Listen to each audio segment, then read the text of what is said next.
Hello बच्चों, मैं आपका यार सर की स्टूडेंट का डायरेक्टर। चलिए बच्चों, मैं आपको बताऊंगा इन सितु कंजर्वेशन में। ये दूसरा एग्जाम्पल है। इन सितु कंजर्वेशन में मैंने आपको बताया वो कंजर्वेशन जिसमें हम लोग स्पीसीज को अपना खुद का नेचुरल हैबिटेट में प्रोटेक्शन देने का कोशिश करेंगे।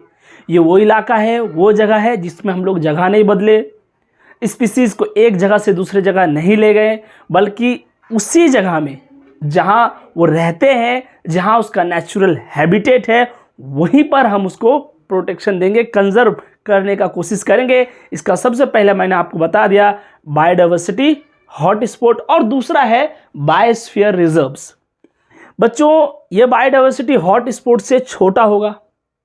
बायोडाइवर्सिटी हॉटस्पॉट बड़ा जियोग्राफिकल एरिया में होता है, ये उसके कंपेयर में छोटा है। फिर भी लार्जेस्ट कंजर्व फॉरेस्ट एरिया, यानी फॉरेस्ट एरिया में ही ये बनाया जाता है बायोस्फीयर रिजर्व्स। और ये बायोस्फीयर रिजर्व बनाने के लिए जहाँ पर हमको लगता है कि फॉरेस्ट एरिया में, वैसा फॉरेस्ट जहाँ पर हमें कंजर्वेशन देना ज़रूरी है, जहाँ प्रोटेक्शन, हम उसको घेर देते हैं। यानी ये जो है ये हाईली प्रोटेक्टेड है, इसको बाउंड्री वॉल बना दिया जाता है, या फिर इसमें कुछ हम लोग इस तरीके से उसको घेर देते हैं, कुछ लाइन्स बना देते हैं, दीवार बना देते हैं। जैसे देखिए, ये जो है कुछ इस प्रकार से आपको मिलेगा।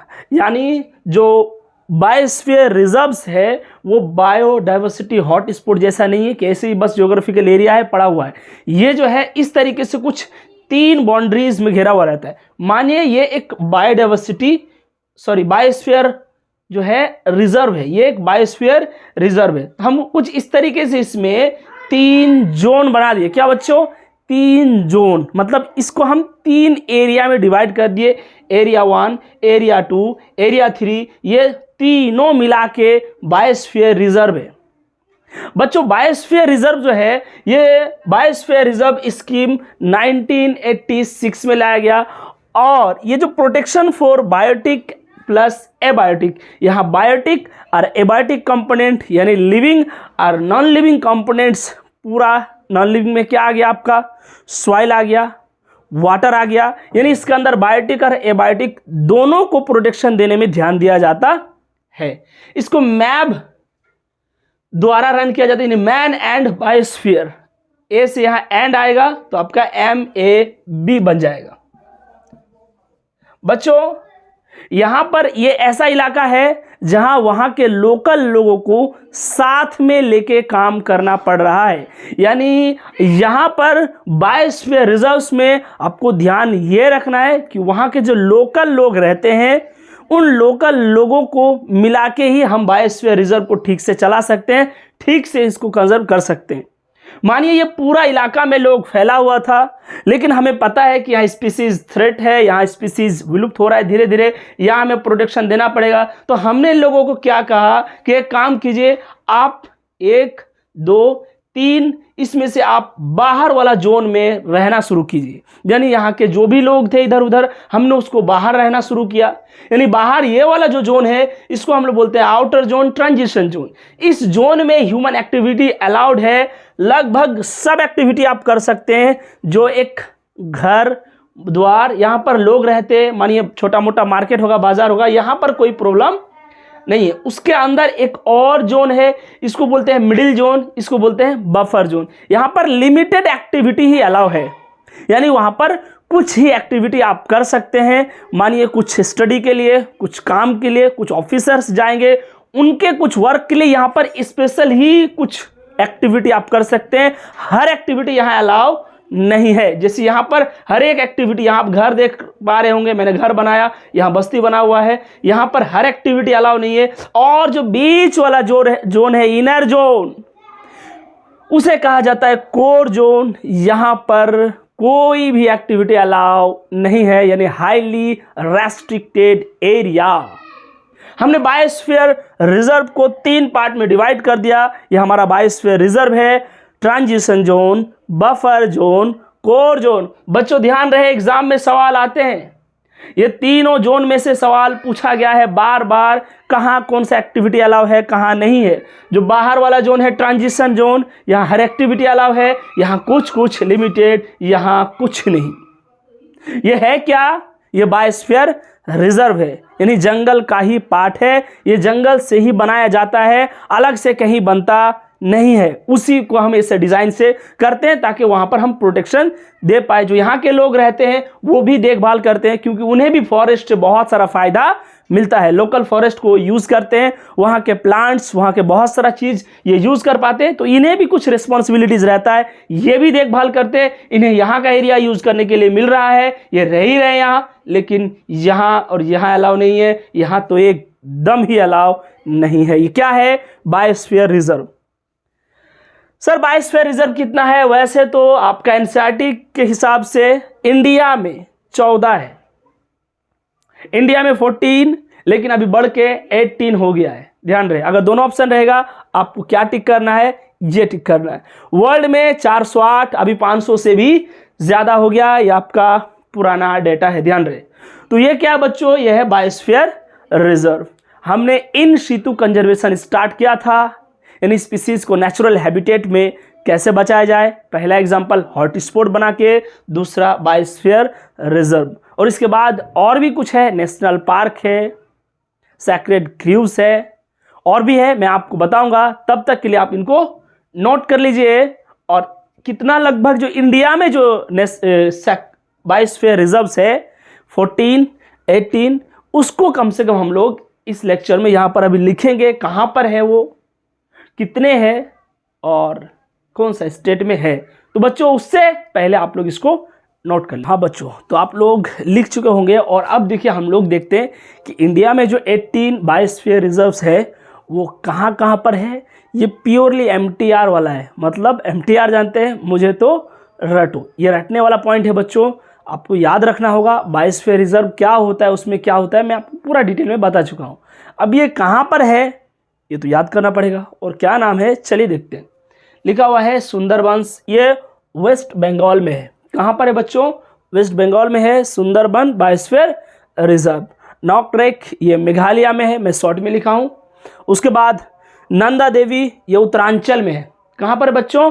उत्तरांचल। ये सब किसका नाम है? बायोस्फीयर रिजर्व, ये स्टेट्स है।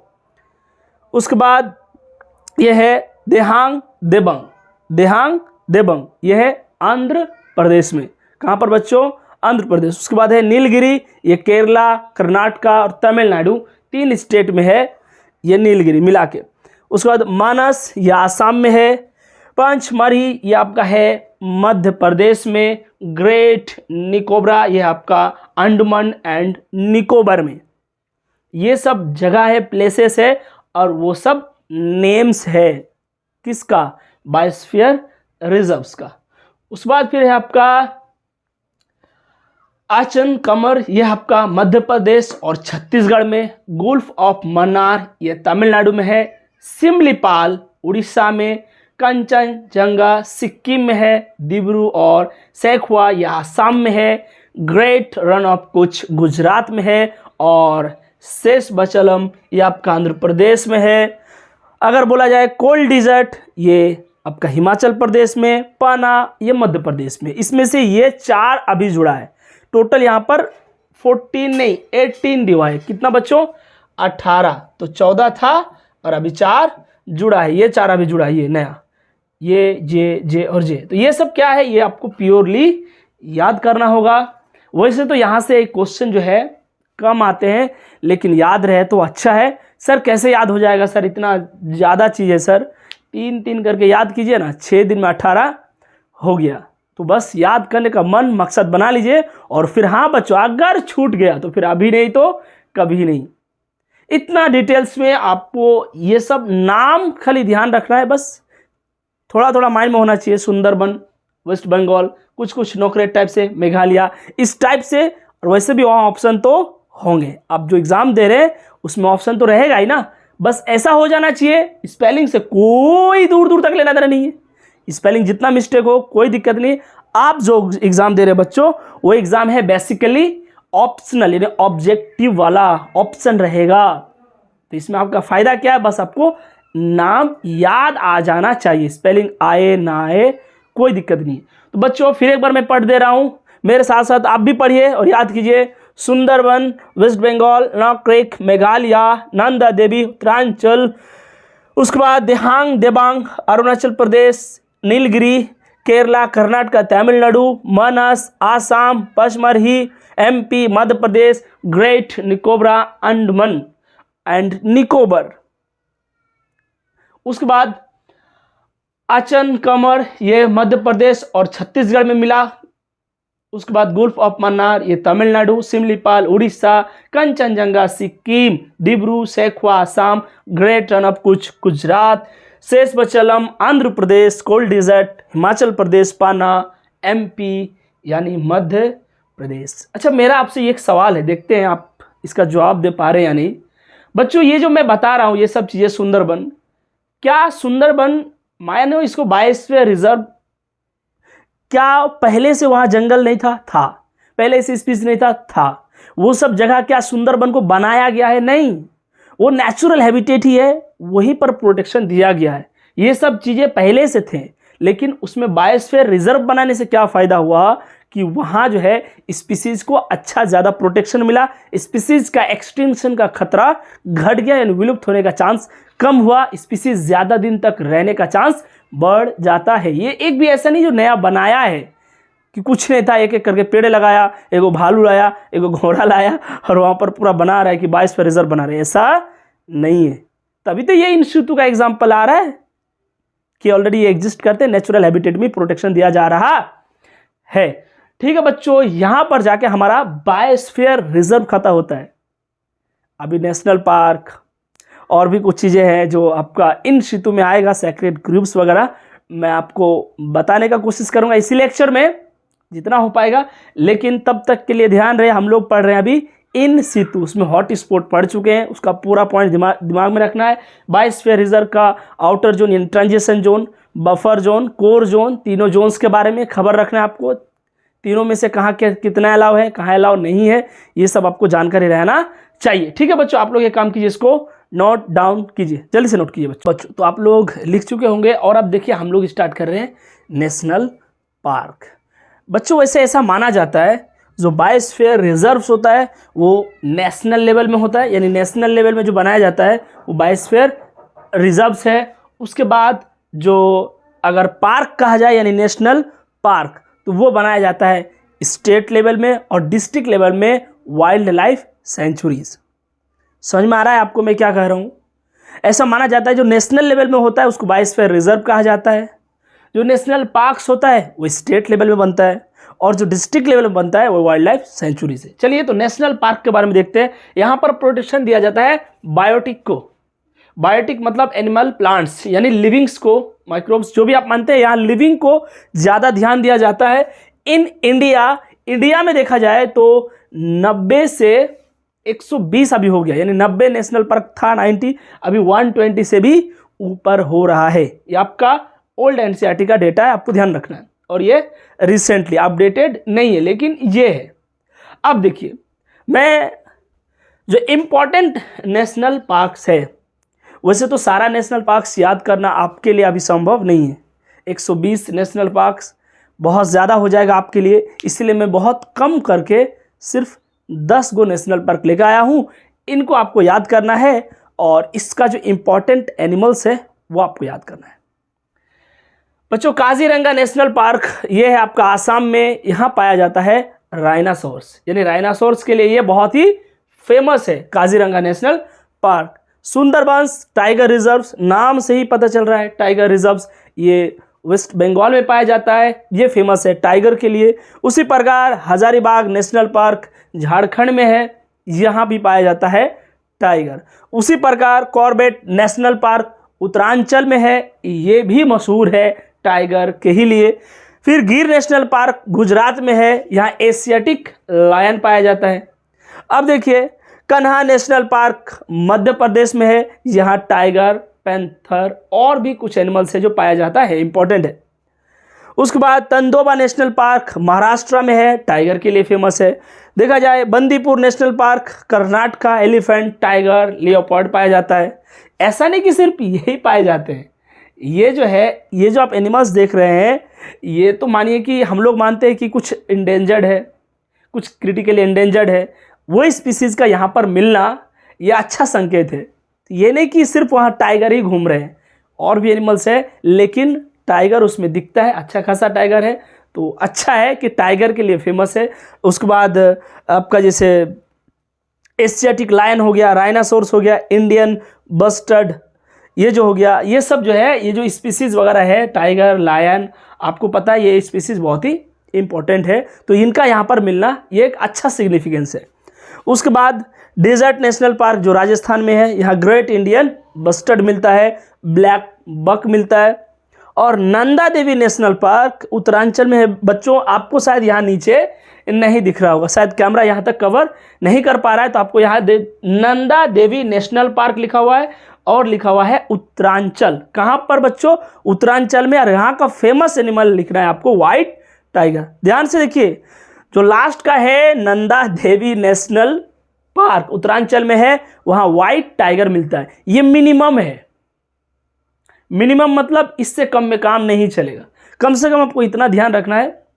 फिर वही दिक्कत है, स्पेलिंग तो याद करना ही नहीं है, बस आपको सिर्फ 2-4 बार रीडिंग लगा लेना है, माइंड में आ जाए, बस दिमाग काम करे। काजीरंगा नेशनल पार्क, दिमाग में आना चाहिए कुछ राइनासोर, आसाम, इस प्रकार से कुछ चीज़ें बस आप याद कीजिए। और इसी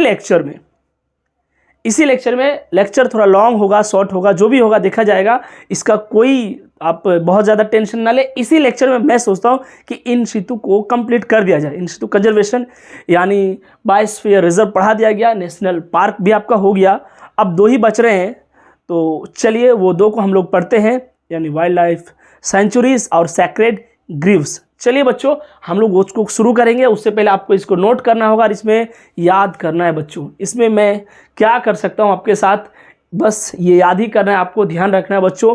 एग्ज़ाम में कभी कभार टपक जाते हैं, आ जाते हैं, और जब आ जाता है तो फिर छोड़े क्यों, कर ही लेते हैं, अभी टाइम है कर लें। ठीक है बच्चों, आप लोग इसको नोट कीजिए। हाँ बच्चों, तो आप लोग नोट कर चुके होंगे, और आप देखिए हम लोग वाइल्ड लाइफ सेंचुरीज इसको पढ़ रहे हैं। ये जो है यहाँ पर मेनली जो ध्यान दिया जाता है वो एनिमल्स के ऊपर, यानी एनिमल के लिए ये प्रोटेक्टेड एरिया है, एनिमल्स के लिए। इन इंडिया ये 448 यानी इसको माना जाता है अभी 500 से भी ज़्यादा हो गया है। 448 है आपका एनसीईआरटी का डेटा है, अभी के माने तो रिसेंटली ये 500 से भी ज़्यादा है। वाइल्ड लाइफ प्रोटेक्शन एक्ट 1972 में लाया गया था, इसको रिवाइज किया गया था 1991 में। ये आपको ध्यान रखना है कि लाया गया कब, इतना में रिवाइज हुआ इसमें। अगर हमको आपको कुछ इम्पॉर्टेंट बता देते हैं कि कुछ इम्पॉर्टेंट वाइल्ड लाइफ सेंचुरीज है जो आपको ध्यान रखना है, और उसी में से जो है क्वेश्चन वगैरह आपका आएंगे। चलिए बच्चों, ये सब इतना नंबर में क्यों हो रहा है आपको ध्यान रखना चाहिए। ये डिस्ट्रिक्ट लेवल में मिलता है, आपको ये ध्यान रखना है। ये डिस्ट्रिक्ट लेवल में हमने जो वाइल्ड लाइफ हमने जो नेशनल पार्क्स पढ़े वो आपका होगा स्टेट लेवल में, और जो नेशनल लेवल में होता है वो होता है बायोस्फीयर रिजर्व। तो ये डिस्ट्रिक्ट लेवल में मिलता है, इसीलिए ये कुछ ज़्यादा ही नंबर में है। जैसे कोयलाडियो घना बर्ड सेंचुरी, ये है आपका भरतपुर राजस्थान में। यहाँ पर जगह नहीं है बट मैं लिख देता हूँ फिर भी, भरतपुर राजस्थान। कहाँ पर बच्चों? राजस्थान में। तो राजस्थान में क्या पाया जाता है? कोयलडियो घना बर्ड सेंचुरी। यहाँ पर कौन सा आपको मिलेगा? इंपॉर्टेंट एनिमल मिलेगा, साइबेरियन क्रेन। जो साइबेरियन क्रेन है इसके बारे में बहुत सारा कहानी किस्सा आप लोग सुने होंगे। ये साइबेरिया से उड़ के भरतपुर आते हैं और वहाँ पर रहते हैं, तो ये आज भी पाया जाता है साइबेरियन क्रेन। कहाँ पर? राजस्थान में। राजस्थान का कहाँ पर? भरतपुर में। तो उसका नाम है कोयलडियो घना बर्ड सेंचुरी, भरतपुर राजस्थान, जहाँ का इंपॉर्टेंट बर्ड है साइबेरियन क्रेन। उसी प्रकार अन्नमलाई सेंचुरी, यह है कॉम्बैटोर, ये टाइगर और एलिफेंट के लिए है, बनाया गया है। वैसे तो और भी रहते हैं लेकिन टाइगर और एलिफेंट यहाँ पर आपको ज़्यादा मिलेंगे। उसके बाद फिर दर्शिंघम सेंचुरी जम्मू एंड कश्मीर में, ये हंगूल या फिर इसको कश्मीर स्टैग बोलते हैं, हंगूल या फिर कश्मीर स्टैग। इनके लिए यहाँ पर मस्क डियर भी मिलता है, जो यहाँ पर जगह नहीं है तो मैंने नहीं लिखा। मस्क डियर आप लिख सकते हैं, मिलता है वहाँ। उसी प्रकार नागार्जुना सागर सेंचुरी, ये आपका आंध्र प्रदेश में है। यहाँ पर जो मेन एनिमल है टाइगर और पैंथर के लिए फेमस है। उसी प्रकार पेरियार नेशनल सेंचुरी केरल में है, एलिफेंट, लियोपर्ड और यहाँ पर हॉर्नबिल मिलता है। फिर आपका चिल्का लेक बर्ड सेंचुरी, ये आपका बालागांव आपका उड़ीसा, यानी बालागांव उड़ीसा में है। यहाँ वाटरफॉल्स, डक्स और क्रेन्स यानी बर्ड्स के लिए ज़्यादा फेमस है। मानस वाइल्ड लाइफ सेंचुरी ये आपका कामरूप में है, आसाम में टाइगर और पेंथर के लिए फेमस है। तो बच्चों उधर का जो एनिमल है, इसका मतलब ये नहीं कि सिर्फ वही मिलते हैं, मेनली वो मिलते हैं, उसके लिए वो ज़्यादा फेमस और ज़्यादा जाने जाते हैं, बट वहाँ पर और भी एनिमल्स पाया जाता है। तो बच्चों ध्यान रहे, यहाँ पर भी हमारा इन सितु कंजर्वेशन खत्म नहीं हो रहा है।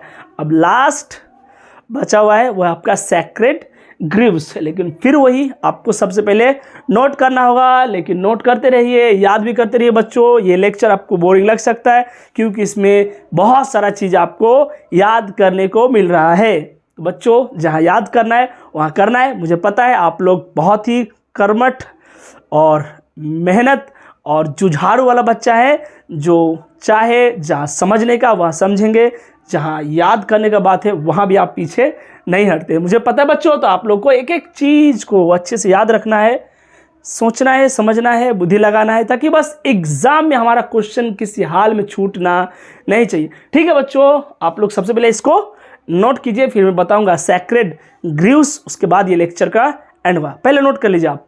हाँ बच्चों, तो देखिए जो सैक्रेड ग्रीव्स है ये क्या है, ये इमोशनली प्रोटेक्टेड एरिया है, यानी इमोशन से जुड़ा हुआ है। कुछ ऐसा एरिया जहाँ सरकार से, ना गवर्नमेंट से, ना कोई एक्ट के द्वारा उसे कंजर्व किया गया है, बल्कि वहाँ के लोकल पीपल या फिर कुछ कम्युनिटी के द्वारा खुद उन्हें आदमियों ने कुछ उनसे इमोशंस जुड़ा हुआ है, जिसके कारण वो उसको प्रोटेक्शन देना चाहते हैं, उससे उसका इमोशन जुड़ा हुआ है। अगर मैं इसका एग्जांपल आपको दूं तो मैं आपको लेके चलूँगा 1731 में। 1731 में बच्चों आपको पता होगा कि वहाँ जोधपुर के जो राजा है उन्होंने आदेश दिया, ऑर्डर दिया मंत्रियों को कि नया पैलेस बनाना है, एक काम करो ट्रीज़ को काटो। उन्होंने ऑर्डर दिया। जैसे ही फॉरेस्ट में मंत्रियों ने पहुंचा ट्री को काटने के लिए, वहां पर अमृता देवी बिश्नोई, उसके 3 डॉटर्स और 100 लोगों ने आके ट्रीज को पकड़ लिया, हग कर लिया।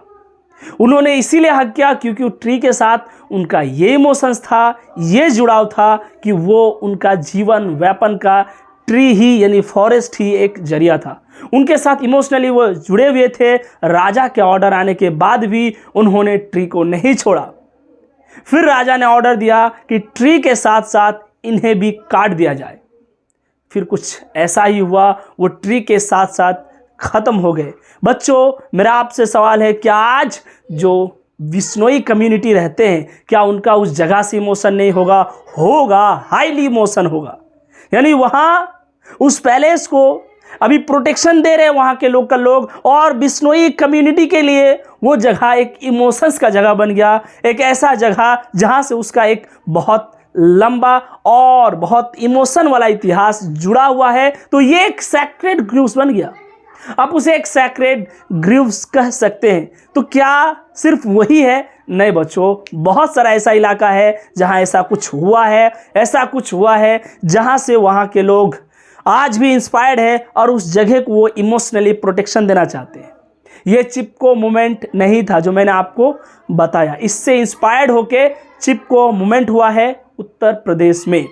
तो आपको ध्यान रहे, जो मैं आपको बताया ये था आपका बिश्नोई देवी वाला। तो चलिए अब हम लोग देखते हैं सैक्रेड ग्रूव्स यानी इमोशनली प्रोटेक्टेड एरिया। ऐसा एरिया आप कह सकते हैं कोई मंदिर के अगल बगल वाला इलाका, जहाँ पुराना मंदिर है, जहाँ सालों साल से 100 साल से लोग रह रहे हैं, वहाँ के अगल बगल के स्पीसीज को प्रोटेक्ट कर रहे हैं, वहाँ के अगल बगल का प्लांट्स को ना ही आपको वो नुकसान पहुँचाने देंगे, ना ही वो नुकसान पहुँचाएंगे। ऐसा इलाका हो गया, ऐसा जगह को हम लोग, ऐसा एरिया को बोलेंगे सैक्रेड ग्रीव्स। देखिए बच्चों कहाँ कहाँ पर ये पाया जाता है, वैसे तो बहुत है, मैं आपको कुछ ही बता रहा हूँ। काशी, उसके बाद Jaintia hills in Meghalaya, Aravalli hills in Rajasthan, western Ghat region of Karnataka, western Ghat region of Maharashtra, Surguja, Chanda and Bastar area of Madhya Pradesh. ये वो जगह है जहाँ पर सैक्रेड ग्रीव्स पाया जाता है, यानी वहाँ पर इमोशनली लोग स्पीसीज को, ऑर्गेनिजम्स को प्रोटेक्शन दे रहे हैं इमोशंस के लिए।